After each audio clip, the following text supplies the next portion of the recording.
Queridos amigos, que bom estarmos juntos mais uma vez.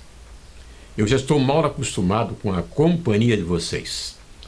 Eu estou aqui no meu escritório, na igreja, gravando esta palavra e pensando quantas pessoas me verão e ouvirão a voz de Deus modestamente por meu intermédio. Será que eu, nesta cadeira e meu escritório, falando ao seu coração, estarei de alguma forma ajudando-o para que você se encontre com você mesmo, com a sua família, com a sociedade e seja uma pessoa produtiva, nobre, digna e maravilhosa? Espero que sim. E agora eu tenho aqui para nós uma palavra em Êxodo, no Velho Testamento, capítulo 15, verso 2, onde Moisés, o grande condutor do povo de Deus, naquela peregrinação pelo deserto até Canaã, ele disse: "O Senhor é a minha força e o meu cântico. Ele tem se tornado a minha salvação. Ele é o meu Deus, portanto o louvarei. É o Deus de meu pai, por isso o exaltarei." Moisés está falando do Deus das gerações. Cada geração que passa nessa terra, tenha a certeza de que Deus está com ela ou com elas, estas gerações todas. Então, nesta hora, eu gostaria que você pudesse entender o seguinte: não estamos sozinhos. Não estamos abandonados. Interessante teorias sobre a criação do homem. Uma delas diz que Deus criou o homem, colocou-o na terra e Deus foi embora. É a teoria da transcendência de Deus. Um Deus distante, um Deus ausente. Uma outra teoria diz que Deus preparou a terra toda, colocou o homem aqui e está junto com o homem. Essa é a teoria da imanência. Imanência vem de imã, alguma coisa que está grudada, colada junto a nós. O Deus, então, o Deus das gerações, ou de geração em geração, é o Deus imanente, é o Deus que está conosco. Jesus disse aos seus discípulos: "Eis que estarei convosco todos os dias até a consumação dos séculos." Ele vai dizer também, outra ocasião: "Não vos deixarei órfãos." Que bom sabermos, queridos, você e eu, que o Deus em quem nós cremos é o Deus que tem interesse em nós. É o Deus que nos fez, nos formou, permitiu que nascêssemos e nesta caminhada por esta vida, este é o Deus que está conosco. Você já tem a experiência de ter Deus ao seu lado? Pastor, Deus, o que é isso? Falam tanta coisa de Deus. Alguns dizem que Deus não existe, que o inferno é aqui mesmo e tanta coisa assim. Mas é bom lembrar que a Bíblia, a nossa referência religiosa, começa no livro de Gênesis dizendo assim: "No princípio criou Deus", ou seja, Deus no princípio, Deus na jornada e Deus no fim. E Moisés aqui, ele está falando depois de ter tido uma experiência maravilhosa, quando o seu povo atravessou o mar e o exército de Faraó, do Egito, foi totalmente consumido pelas águas. E Moisés vai entender exatamente isto, que Deus estava com ele e que Deus estava com o seu povo, os judeus, o povo de Israel. E como Deus tem estado com os judeus, tem estado conosco. O que seria de nós se Deus não estivesse ao nosso lado? Estamos vivendo no Brasil hoje dias terríveis. Se fala em 12 até 13 milhões de desempregados. A saúde um caos. Todos os ministérios da República praticamente com roubos vergonhosos. Esses roubos também nos estados e nos municípios. Políticos os piores de todos os tempos. Então, o que resta para nós é somente Deus.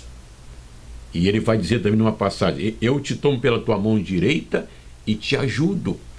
Moisés então está aqui cantando, exaltando, porque Deus ajudou o seu povo numa travessia tremenda e salvou toda aquela gente. O Deus que salvou Moisés, o seu povo, é o mesmo Deus que está aqui para nos salvar e nos ajudar. Talvez você que está me vendo agora esteja numa cama doente ou numa cadeira de rodas.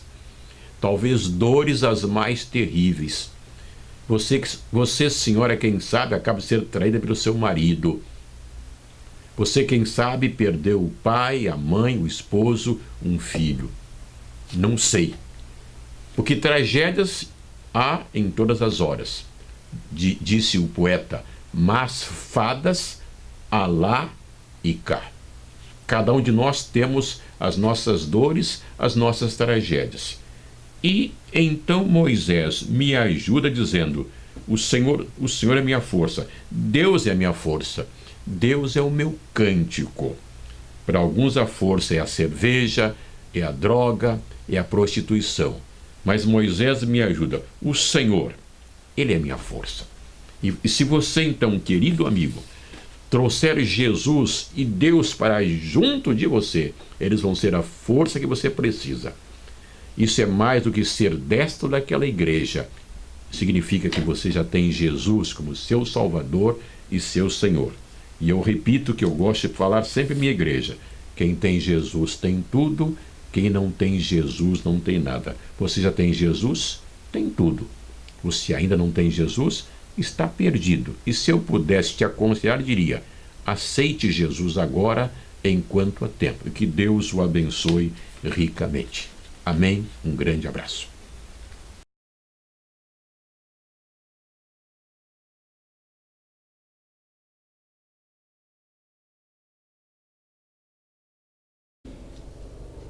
Meus queridos, mais uma vez estamos juntos. E eu digo com alegria que é de fato um prazer poder entrar na sua casa, no seu escritório, quem sabe, na sua intimidade. E eu fico pensando quantas pessoas estarão me vendo, quantas estarão me ouvindo, as dores que passam e perpassam no meu coração, no seu coração, as dificuldades da vida. E a minha preocupação, se é que eu posso falar em minha preocupação, é chegar com uma palavra não minha, mas de Deus, que possa ajudá-lo e me ajudar também, porque o que é dito aqui, primeiro Deus fala para mim e eu com alegria quero transmitir ou retransmitir para você, querido amigo, senhor, senhora, menino, menina, você que está com dificuldade em saber se é homem ou se é mulher, você que está com essa luta agora sobre a questão do gênero e coisas assim, quem sabe alguém com câncer, quem sabe um diabetes que está te deixando meio louco, por assim dizer. Esses dias estou fazendo meu check-up anual e houve uma preocupação que talvez eu tivesse câncer na próstata, mas fiz um exame, foi constatado que está tudo bem, graças a Deus. E eu também, por ser ser humano, posso entender e pensar que, de fato, nesta hora, muitas pessoas estão nos vendo, nos ouvindo, sob o peso de grandes dificuldades. A começar, por exemplo, com o desemprego. A estatística diz que no Brasil temos hoje 13.300.000 desempregados. Isso é alguma coisa que foge à nossa compreensão. Então, querido, só para dizer exatamente isso, esperando que a minha palavra de alguma forma possa ajudá-lo a se encontrar ou a se reencontrar com Deus e com Jesus. Separei para esse momento uma declaração que está no Evangelho de Mateus, capítulo 24, do 3 ao 14, quando Jesus está falando sobre como será o mundo, como será a terra naquele tempo do fim. E ele diz assim: então virá o fim. E novamente a questão antiga: quando esta terra vai terminar? Quando esta ordem vai ter o seu fim? Dizem alguns, por exemplo, assim: o diabo não existe e o inferno é aqui mesmo. Outros dizem que a terra vai ser transformada e alguns vão ficar aqui na terra, outros vão ficar no purgatório, não sei, outros vão para o céu, coisas semelhantes. Mas Jesus é enfático, ele diz: então virá o fim. E ele apresenta o que nós chamamos de os sinais do fim, ou princípios das dores. Pai contra filho, filho contra pai, nação contra nação, reino contra reino, terremotos, pestes, doenças, desencontros os mais variados possíveis. Pessoas religiosas vão estar abandonando a sua igreja ou a sua fé. Outros vão estar procurando com ansiedade, com loucura mesmo, uma igreja, um templo, perdão. Então será realmente uma situação que vale a pena pensar. Então virá o fim. E o que é isso, o fim? O fim desta ordem. Quando então eu morrer, vamos dizer assim, o pastor Camilo morreu, mas morreu apenas a parte humana, a parte física de Camilo, porque a minha alma, o meu espírito o meu espírito estará mais vivo do que nunca, minha alma estará mais viva do que nunca quando eu morrer.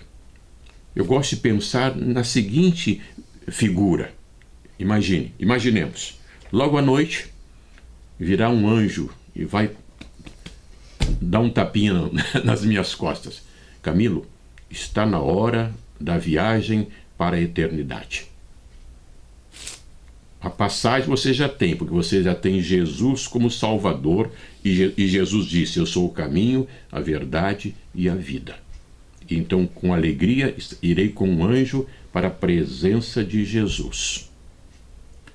Virá o fim em termos humanos, em termos terrenos ou terrestres, mas em termos espirituais e eternos, quando eu morrer, aí é que eu vou de fato começar a viver. Estarei com Jesus, com meu Deus, no céu de glória e gozo. Vou estar vendo os grandes profetas, estarei com os anjos. Há no céu um cântico maravilhoso, um coral maravilhoso, o ambiente é realmente celestial, divino, tremendo. Então, agora, normalmente nós temos medo da morte. E talvez não seja propriamente um medo, mas é medo do desconhecido, porque nós somos conservadores, não é? Nos custa fazer alguma mudança, alguma alteração. Por exemplo, eu escovo os dentes há muitos anos da mesma maneira. Dou laço na minha gravata do mesmo jeito, e assim sucessivamente. Então, as mudanças nos assustam, nos causam uma certa preocupação. Mas esse fim que Jesus diz, então virá o fim, será um fim glorioso. O fim do mundo. O fim desta ordem significa o início de uma vida na eternidade com Deus ou sem Deus. E aí que está o problema. Muitos estarão talvez com medo da morte porque não têm certeza para onde vai a sua alma. É o seu caso? Se você morrer hoje, você irá para o céu ou irá para o inferno? Mas eu sou da igreja do pastor Camilo, por exemplo. Não é questão de ser da igreja. A questão é ter Jesus como Salvador e Senhor. E em sendo de Jesus, entendo Jesus como Salvador e Senhor, esta morte poderá vir a qualquer hora. Porque será o fim desta ordem, mas o início de um grande especial momento, o início da vida no céu, para estar na casa do Pai por toda a eternidade. Você está preparado para esse dia quando virá o fim? Já tem Jesus? Se você não tem Jesus, então você está numa situação complicada, querido. E se eu pudesse te dar um conselho, eu diria: faz o que eu digo aqui sempre, né? Reconheça os seus pecados, arrependa-se desses pecados, confesse-os a Deus e aceite Jesus como seu Salvador e Senhor. E quando vier o tempo do fim, vai ser o tempo do grande início de uma eternidade com Deus. Que Deus o abençoe, que Deus o ajude. Amém.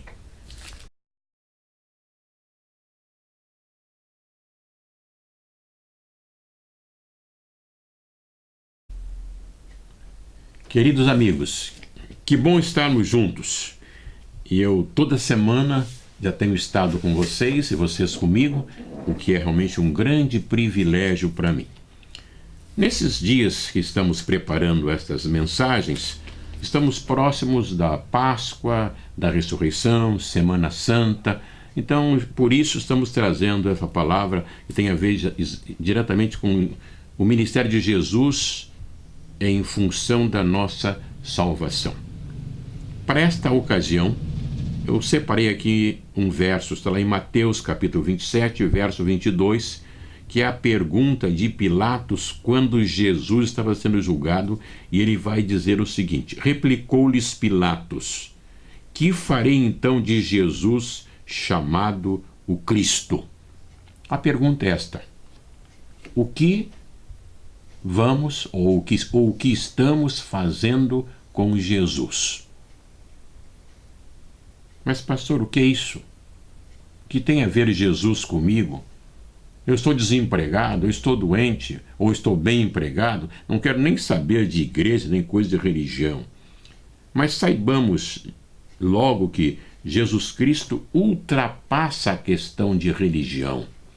É bom lembrar que a palavra religião vem do verbo latino religare, que quer dizer religar, ou então de um outro verbo também latino, relegere, que quer dizer reaver. Aqui está se falando então de uma relação homem com Deus, mulher com Deus, nós finitos diante de um Deus infinito. Pilatos, então, é o grande governante na hora. Ele está julgando Jesus, mas ele ficou um pouco atrapalhado.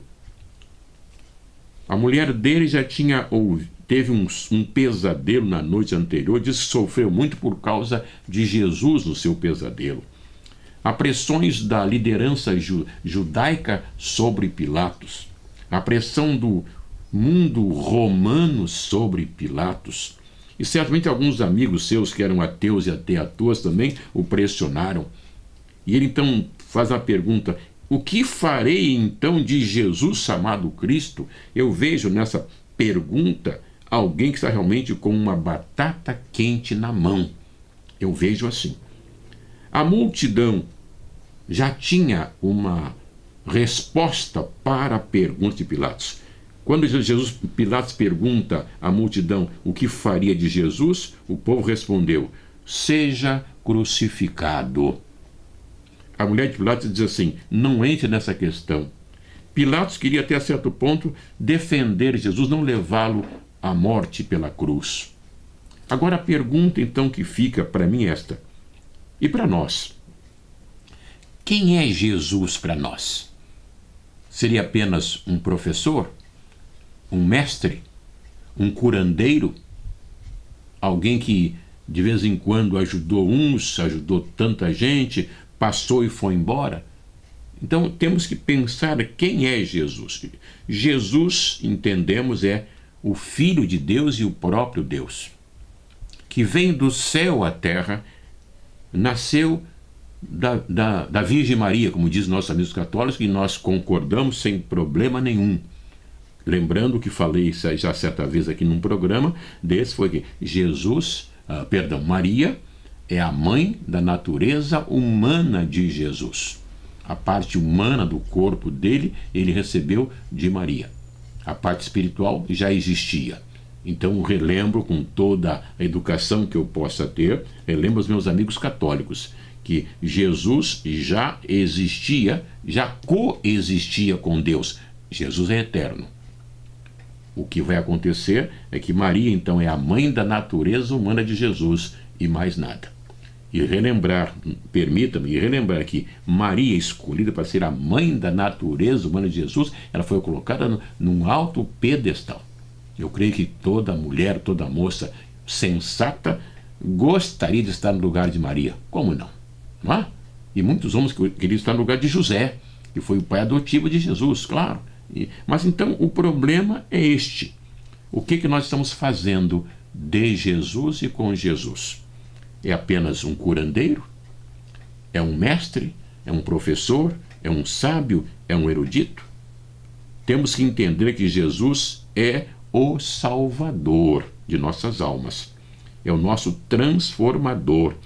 é aquele que nos tira do lixo, da podridão do pecado e nos coloca na posição de filhos de Deus por Ele. Aliás, isso está escrito lá no Evangelho de João, falando sobre Jesus. Mas a todos quantos o receberam, a Jesus, Deus lhe deu o poder de serem feitos filhos de Deus. Então, o que eu vou fazer de Jesus? A multidão o rejeitou, Pilatos ficou atrapalhado, a mulher dele teve pesadelo sobre Jesus, mas o que eu devo fazer de Jesus é tão somente aceitá-lo como meu Salvador e como meu Senhor. Lembrar também, queridos, que muitos creem que Jesus é Salvador, sem problema. Agora, o mais importante é ter Jesus como Senhor. Quando eu digo Jesus, o meu Senhor, estou dizendo, Jesus é o meu dono. Eu estou à disposição dele. Você está pronto a dizer, Jesus, a partir de agora, tu serás o meu Salvador e o meu Senhor? E enquanto você não fizer isto, aceitar Jesus, fazer dele seu Salvador e Senhor, você estará perdido. E a pior coisa é alguém morrer perdido em termos de eternidade. Porque perdido no tempo, perdido na eternidade. Sem Jesus no tempo, sem Jesus na eternidade. E eu creio que você não vai querer viver vagando por aí, como se diz comumente, sem ter Jesus. O que farei de Jesus chamado Cristo? Eu já o aceitei como Salvador. Talvez você diga assim, pastor, eu sei que é Salvador, mas eu vou esperar um pouquinho mais para aceitá-lo. Amanhã eu vou aceitar Jesus. Eu te lembro uma coisa, o amanhã é terra em que ninguém pisa. Hoje você pode fazer de Jesus seu Salvador e Senhor. Faça isso agora. Que Deus o abençoe, que Deus o ajude. Um grande abraço para você, para a sua família, para os seus queridos, enfim, para os seus negócios. Que Deus seja realmente aquela pessoa especial na sua vida. Amém.